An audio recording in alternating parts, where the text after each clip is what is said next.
present the budget for the year 2026-2027. This is the first budget prepared in Kartavya Bhavan. Public capital expenditure to increase it to 12.2 lakh crores. The STT on futures to 0.05% from the present 0.02%.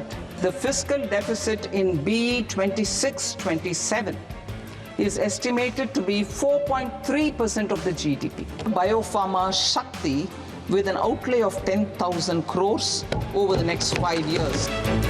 We will develop 7 high-speed rail corridors, basic customs duty exemption on imports of goods required for nuclear power projects till the year 2035. With this, I commend the budget to this august House. Jai Hind.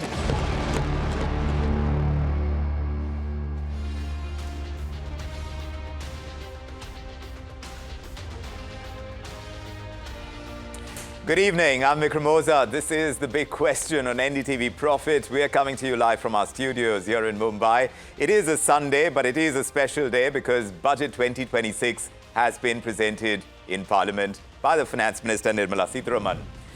Indeed, it is the 1st of February and Budget 2026 has landed. It has done so at a moment when India is being pushed and perhaps even forced to rethink how India grows. American tariffs have hit Indian exporters hard. And while New Delhi is doing what it can to cushion the blow, the larger message is unmistakable. Our export story cannot lean on one geography alone. The world is shifting, trade winds are unpredictable, and the Indian rupee is under pressure with foreign investors putting money out, and they are kind of not giving us clarity on a fresh trade pact with the United States. That is not coming through. Today, the United States President has made a remark about India sourcing oil from Venezuela instead of Iran, reminding us once again how global politics bleeds into our economic reality. So what does this budget do in that context? Finance Minister Nirmala Sitharaman has rolled out a sweeping manufacturing and capacity building push. Pharmaceuticals, semiconductors, rare earths, data centers, textiles, sports goods, electronics, waterways, also rail corridors. So sector after sector has been presented, designed not just to serve India's domestic market, but to make India more competitive abroad. From a Biopharma Shakti program, that's a 10,000 crore rupee outlay that we're talking about, to a 40,000 crore rupee semiconductor mission. And then to that rare earth corridor, to that 21-year tax holiday for data centers, to mega textile parks and cluster modernization. So this budget clearly wants India to build scale, move up the value chains, and plug into global markets with far more ambition than we've shown before. And this debate right now comes right after India and the European Union have concluded what leaders have called the mother of all trade deals. So that's your landmark free trade agreement that opens up a 2 billion people market, slashes tariffs across most goods and key services sectors as well. That raises the stakes for whether India can truly pivot to export-led growth. Which brings us to the big question tonight. Is this budget helping India pivot to export-led growth?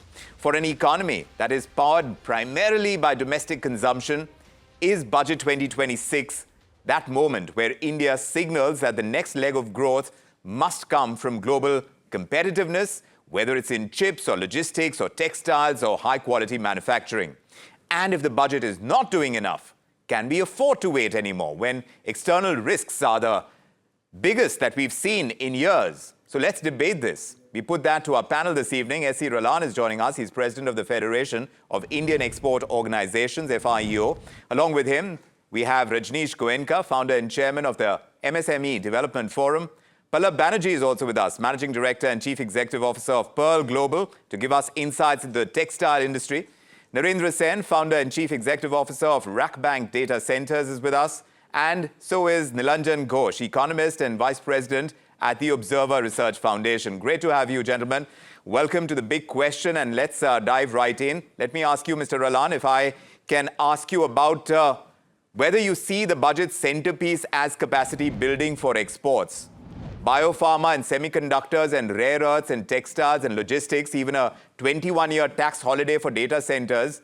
From an exporter's vantage point, does this read like a genuine pivot to export-led growth, or you think we're still going on with a domestic demand budget with exports being byproducts? No, I'm not exactly. The budget is concentrating on exports as well. They have touched even the micro level problems being faced by the FIO. Pharma is a big example. Textile, leather. I mean, they are all good for the exporters. They, of course, they are concerned about the local market also, but I think they are more serious about the exports. Right. So, Rajneesh Goenka, do you agree? Because micro, small, medium enterprises, your MSMEs, they've been promised 10,000 crore rupee growth fund. There is a mention of cluster modernization and easier market linkages.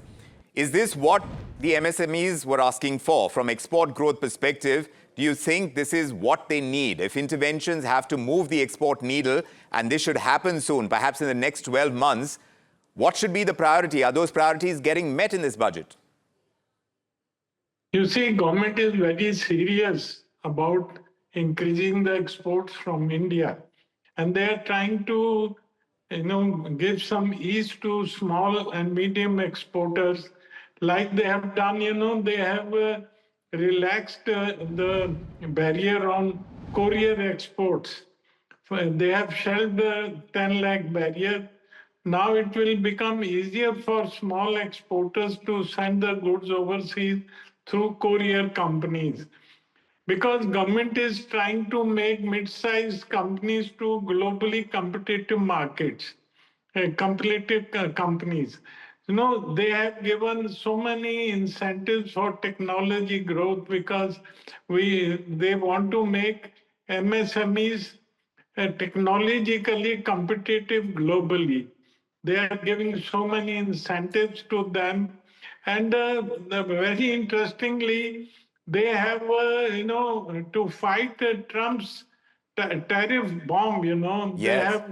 they are trying to make tariff-proof arrangements for by giving champion and SME funds to SMEs. Correct. So they have taken a lot of measures. Actually, SMEs and MSMEs have to realize, if they have to compete globally, they have to produce quality, they have to adapt international standards and systems. So government is supporting in so many ways, and SMEs also have to come up to fight those international competitive barriers and meet the international requirements, and government support is there for them. So is the state set for that kind of growth? Pallab Banerjee, you're in the apparel business.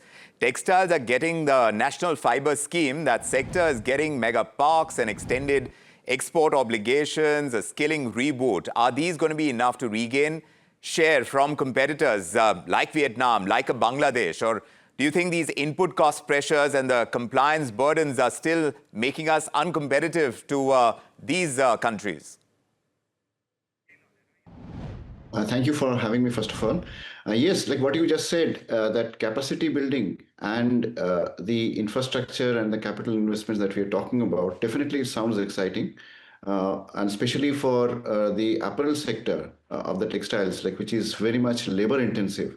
I think that's something that is what we are looking forward to. India does have these FTAs which has been signed of late, like with UK and European Union. But also we need the whole infrastructure to have the various kind of fibers, like the man-made fibers and other textiles which are missing in India. So I think overall the budget looks like there's a huge boost and encouragement to have those kind of investment, which we are positive about. And of course, like we'll see more of the fine prints as we go on the next days. But so far it sounds good. This is looking good as of now from the budget perspective and what you're seeing and hearing. All of that is kind of adding up. Narendra Sen, what do you say? Data centers, 21-year tax holiday. It's aimed at anchoring data centers and cloud in India with those safe harbor rules for related party services. Do you think this is actually going to catalyze exportable digital services for India? You were talking about artificial intelligence or design or over-the-top content. You know, with the European Union, that access is improving for us. But will these kind of incentives that the budget is presenting, will they translate into exportable digital services to Europe for one, or is it going to remain a domestic capacity story again? I think this budget is very excellent for Indian economy, and truly we can become a true exporter of AI services. I'll give you an example. Total data center deployed in the world is 120 gigawatt. We are only 1.2 gigawatt deployed, and we contribute as an Indian as 20% in the data economy. So technically, to serve India's own demand, it required another 20 gigawatt minimum, I'm saying. So 10 gigawatt maybe in another 5-7 years, which will add up the India's own consumption is $70 to $100 billion of investment in data center, which we are seeing in last 6 months announcement happened by hyperscalers. The second is, being in India, you can serve 1.4 billion population, but less than 30 millisecond, you can serve entire Southeast Asia. And from the Mumbai, you can serve MENA region, less than 30 milliseconds. So India become a center for the right and left in Southeast Asia and MENA. So technically, net, you can serve half of the population of the world from India. And building a data center today, the lowest cost per megawatt is India. And it's like a $5 million versus $12 million per megawatt. There's enough 95% equipment get manufactured in India. The transformer, diesel generator, and whatnot, UPS, batteries, everything. So that will support the entire Indian ecosystem. And second, we have clean energy, that already commoditized. It means there's enough supply chain readily available to empower this data center, power these data centers through this. So it will not impact the Indians like India's money going outside, but it will support the global cloud providers and neo cloud providers. Neo cloud providers, the AI compute providers. So why not we can serve AI today? GPT we are accessing from American servers. Why not Indian servers? They can access the entire world. Even America use this low cost infrastructure from here to there. So I think this is a very, very aggressive move to help investors and the cloud provider to put money, because they also want their yield and EBITDA to be higher side. They treat India as a risk market, and they always compare. The investor always compare where to invest. Malaysia, India, or Saudi. Now Saudi has come very aggressive because they have money and power, but they don't have consumer. So I think this is a win-win for India. Another thing for Indian cloud provider, which is emerging now and become a global cloud provider, I think government should think also that when they export services, they should also get the benefit of the tax exemption. Yeah. So when you're talking about the possibilities are quite huge. Mr. Ralan, do you agree with everything that you're hearing from Narendra Sen over here? Where are the thrust areas that you see in the budget that is going to take us into propulsion mode? Because the catch-up, when you talk about certain sectors, is that much more that India has to do. Do you see that getting reflected in the budget, Mr. Ralan? And which are those sectors that you're identifying? You mean they should have come in the budget? Yes, what is already in the budget and what you think are the miss areas as well, because where the catch-up is required. Yes. I will request the finance minister at least to think over the steel sector. The engineering sector, I think, is ignored altogether. Of course, they have taken the MSME into the budget, but especially like the textile, I think the park should be for the engineering industries also. Multi-product delegate, park should be there, and some more concessions should have been given to the exporters.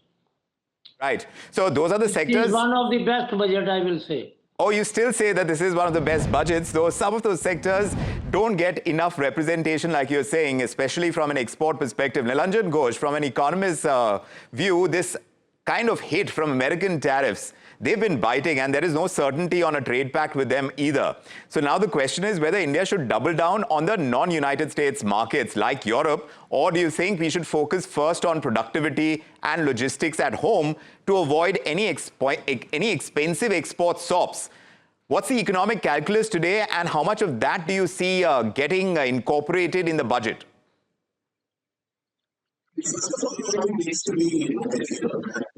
We seem to have an audio issue, Mr. Ghosh. Sorry, can you try once more? Yes, go ahead. Can you hear me? Can you hear me now? Yes, now it's much better. Okay. So see, one important thing that needs to be noted here is that India essentially had a consumption-driven growth ever since 1991, ever since liberalization happened. So if you look at really the GDP growth and consumption growth and put it in fact on a graph, you will find that there is a co-movement between the two. And this is happening till now. And as far as the GDP is concerned, the largest component of GDP is contributed by domestic private consumption. Right now it's 61.4% to that extent. Now from there, in fact, there is a need to diversify the growth force. It shouldn't only be domestic private consumption. So what are the other two forces? The other force happens to be, of course, investment and the external sector, the export-driven growth. Now, export-driven growth was never India's forte. That is precisely because we were not really competitive when it came to exports. We didn't have the productive efficiency. We didn't have the cost efficiency. As far as our MSMEs so far were concerned, they couldn't fit into the global value chain precisely because they were not cost effective enough, didn't have that productive efficiency either.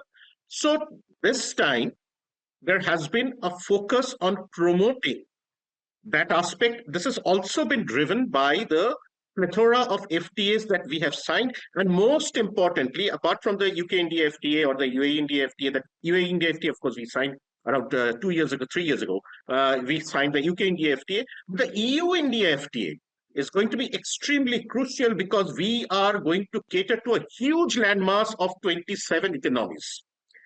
And it becomes extremely important in this context that certain commodities out here and certain services, especially the services, become competitive.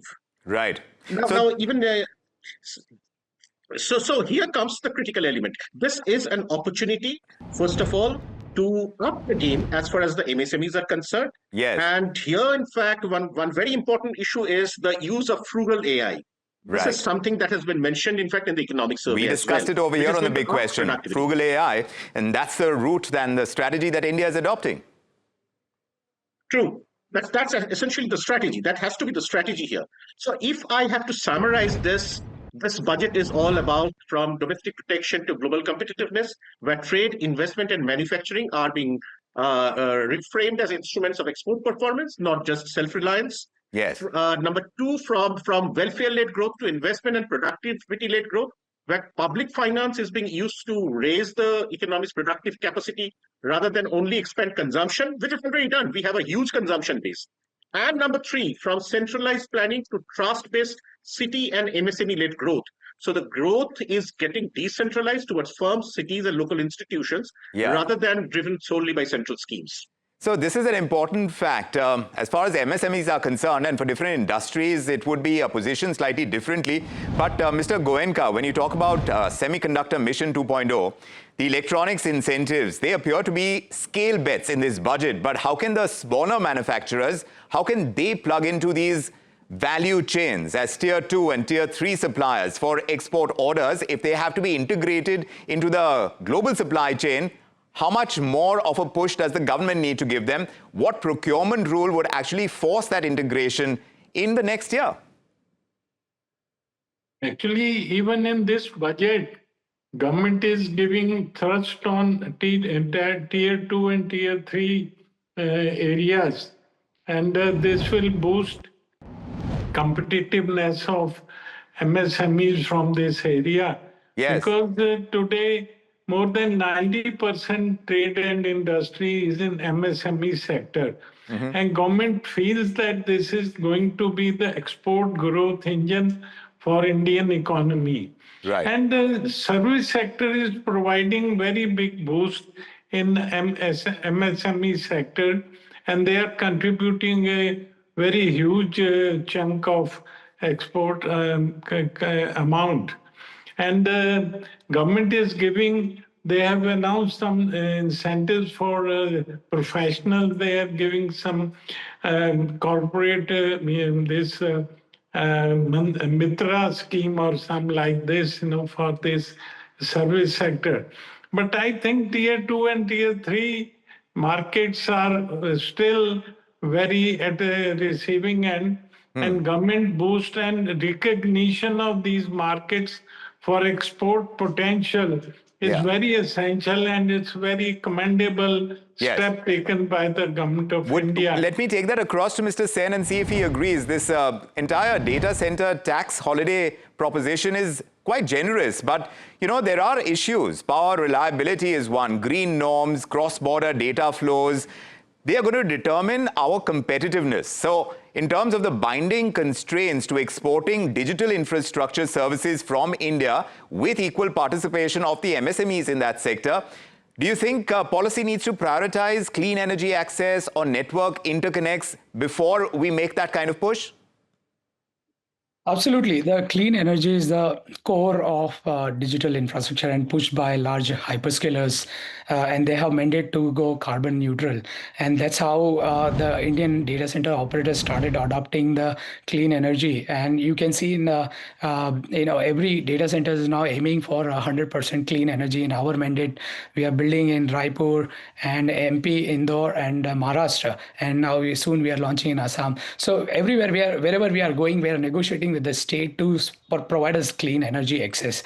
Fiber is fairly available in the country by tier 1 telcos. So fiber is no more challenge. The policy in terms of like data, so there are rules around the data embassies. I think those rules are going to be support that the data protection side. But net these large companies already have presence in the country. They have announced they know how to closely work with the government. Government knows their issue, and that's why I think this will definitely add further. So you can see in another, say, 5 years, what we can project and what we can see because of these incentives, more than 10 gigawatt of development will happen in the country. This will add $70 to $80 billion of data center infrastructure investment. And it's not only data center, that data center building power run alone. You need chips on top of it. And it required 5 to 10x more investment to bring the chips in the data center. So eventually, if I talk about 100 billion, it is going to be 500 billion, $500 billion worth of investment goes into that, and on top of the AI service. So I think this is going to be big boost for our semiconductor, which is we are going aggressive on that. But I think this will take a little bit time by 2030. But yeah, so I think overall net this is a best deal for the because our competition, as I mentioned, is Malaysia. Correct. Is the neighboring country. Yes. So but this is very lucrative for any investor, any cloud provider, any neo cloud provider, AI service provider to come in India. And since EU has signed up now, so I think EU can also explore. They don't have power, reliable power. They don't have the grid is 70, 80 years old, and they don't have power. So I think these countries will come to India. So that is the hope, and perhaps this is paving the pathway, as it were, the budget that has been earmarked. At the heart of the debate tonight, a simple truth that India has opened the door to a far bigger global marketplace, and now the question is whether we can walk through it with competitive costs and scale and speed. The budget is laying the groundwork. Now you have the FTAs like the India-European Union trade deal raising the stakes, but the execution is going to decide whether this is going to be a pivot or it's just going to be a promise. So my thanks to our panelists, S.C. Ralhan, Rajneesh Goenka, Pallab Banerjee, Narendra Sen and Nilanjan Ghosh. Thank you for that spirited and insightful debate we've had with you. Thank you for joining us on The Big Question on NDTV Profit.